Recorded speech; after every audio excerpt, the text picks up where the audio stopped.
کی تلاوت سے آغاز اور محفل کا اس نور سے پا جائے ہم راستہ منزل کا۔ اس کے لیے ہم یہ چاہ رہے ہیں کہ آج کے اس بابرکت اجلاس کا آغاز طلباء کی تلاوت سے نہیں ہو کر طلباء کے جو استاد ہیں ان کی تلاوت سے آغاز ہو، بلکہ استاد ہی نہیں، استاد کے جو استاد ہیں ان کی تلاوت سے جلسے کا آغاز ہو۔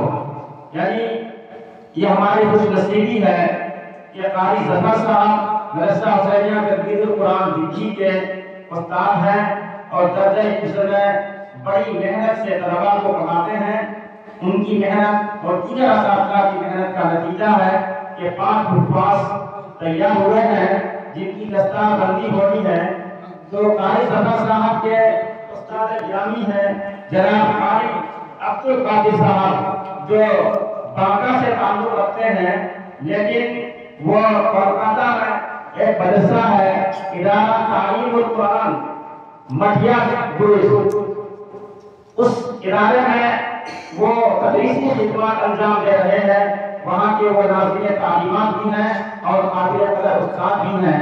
ہم یہ چاہتے ہیں کہ آج کی اس مجلس کا آغاز استاد الاساتذہ حضرت جناب قاری عبدالقادر صاحب سے ہو۔ ان سے مؤدبانہ گزارش ہے کہ وہ تشریف لائیں اور تلاوت کلام پاک سے اس بابرکت مجلس کا آغاز فرمائیں۔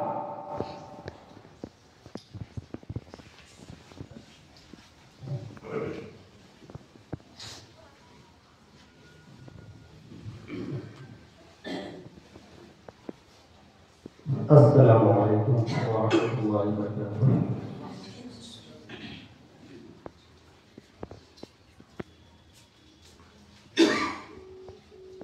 أعوذ بالله من الشيطان الرجيم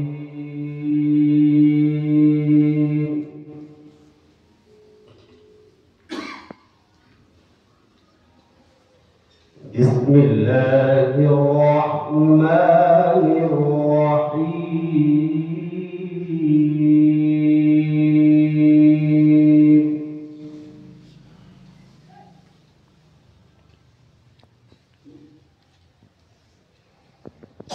فمن يعمل من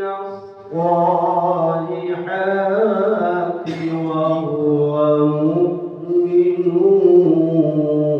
فلا كفران لسعيه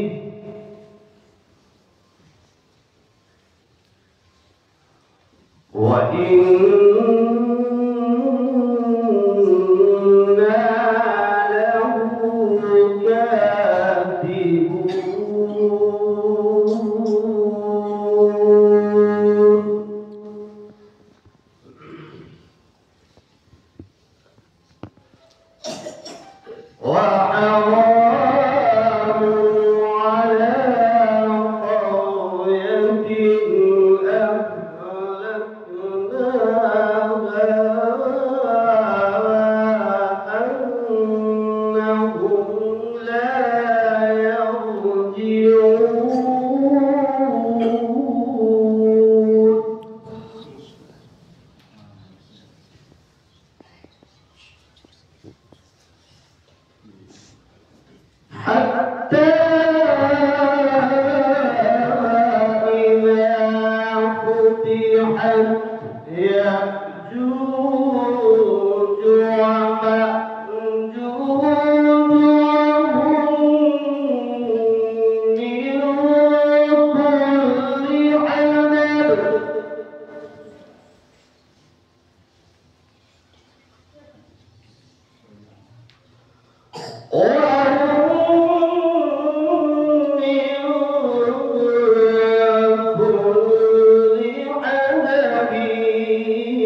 من هذا بل كنا ظالمين. الله أكبر.